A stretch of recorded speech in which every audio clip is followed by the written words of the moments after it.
સ્વાગત છે મહાન ગુજરાત ન્યૂઝ ચેનલમાં। અમદાવાદના કેશવનગર રામજીભાઈની ચાલીની અંદર ક્ષત્રિય ઠાકોર સમાજના 150થી વધુ મકાનો એએમસી દ્વારા તોડી પાડવામાં આવ્યા છે, જેથી ઠાકોર સમાજના આ લોકો ઘર વિહોણા બન્યા છે। જેથી ઠાકોર સમાજના આગેવાનો સહિત ગુજરાતના ફિલ્મ સ્ટાર વિક્રમ ઠાકોર અને રોહિત ઠાકોર પણ જે ઘર વિહોણા બન્યા છે તે પીડિત લોકોની મદદે આવ્યા છે। જ્યારે ઠાકોર સમાજના 150થી વધુ મકાનો તોડી પાડવામાં આવતા હાલ ઠાકોર સમાજમાં એક મોટો આક્રોશ જોવા મળી રહ્યો છે। જ્યારે ઠાકોર સમાજના આગેવાનોએ વધુમાં શું કહ્યું જુઓ આ વિડીયોમાં। અમદાવાદ ખાતે કેશવનગર રામજીભાઈની ચાલીની અંદર ક્ષત્રિય ઠાકોર સમાજના 150 જેટલા મકાનો એએમસી દ્વારા 15 તારીખે તોડી પાડવામાં આવ્યા છે।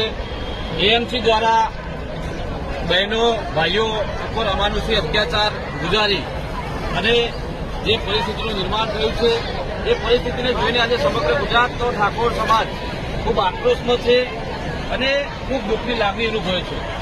અહીંયા અમે સતત 7-8 દિવસથી આ લોકોની વચ્ચે છીએ। આજે તો જોઈએ તો વરસાદ પણ ખૂબ પડ્યો છે, લોકો ઘર વિહોણા બની ગયા છે, બ્રિજ નીચે બેઠા છે, બ્રિજમાંથી પણ પાણી પડી રહ્યું છે, પોતાનો સામાન પલળી રહ્યો છે।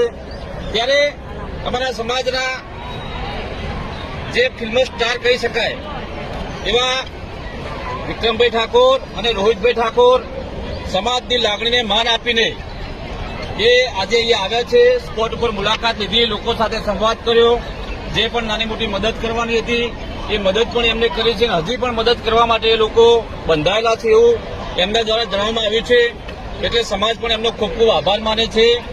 બીજી વાત, આ સમાજને ન્યાય અપાવવા માટે થઈ અને આવનારી 5 તારીખે અમદાવાદની અંદર ઠાકોર સમાજના 150 જેટલા મકાનો જે પાડી દેવામાં આવ્યા છે એમને ન્યાય અપાવવા માટે થઈ અને ઠાકોર મહાપંચાયતનું આયોજન ધરણા સાથે કલેક્ટર કચેરીની સામે અમદાવાદ ખાતે સુભાષ બ્રિજ રાખવામાં આવેલ છે, જેની અંદર સમાજના તમામ પક્ષના સામાજિક આગેવાનો, રાજકીય આગેવાનો, ગુજરાતના તમામ સિંગરો હોય, ફિલ્મ સ્ટાર હોય, કોઈ ભુવાજી હોય, કોઈ સંતો મહંતો હોય, આ તમામ લોકો સાથે મળી ભાઈઓ બહેનો વડીલો આગેવાનો 5 તારીખે ખૂબ મોટી સંખ્યાની અંદર સવારે 11 વાગે લાખોની સંખ્યાની અંદર અમદાવાદની અંદર આ ઠાકોર સમાજની મારી બહેનો ઘર વિહોણી બની છે, અમને ન્યાય અપાવવા માટે ખૂબ મોટી સંખ્યાની અંદર વધારે એવી વિનંતી અમે કરીએ છીએ।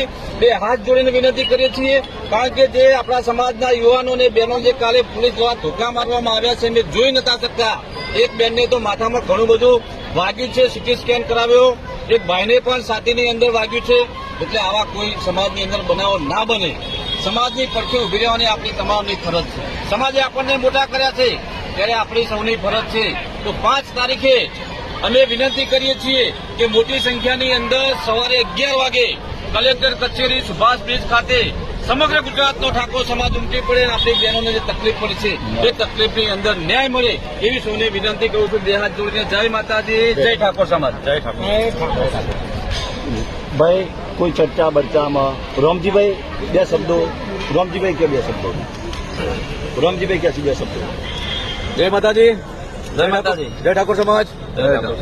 આજે ખરેખર તો જોવા જઈએ છીએ તો અહીંયા કેશવનગર રામજીભાઈની ચાલી ખાતે ચાલીમાં જે પ્રશાસન દ્વારા, જે પોલીસ દ્વારા જે અમાનુષી વર્તન કર્યું છે, જે આપણા સમાજની દીકરીઓ પર, આપણા સમાજના નાના ભૂલકાઓ પર, સમાજના વડીલો પર જે પોલીસ લાઠીચાર્જ કરી અને તાનાશાહી રૂપે જે અહીંયા કાલે જે ખૂબ મોટું સરકારનો પ્રહાર કર્યો છે, એના અનુસંધાનમાં અહીંયા પીડિતો છે 150થી વધુ મકાનો ધરાવતા અમારા સમાજ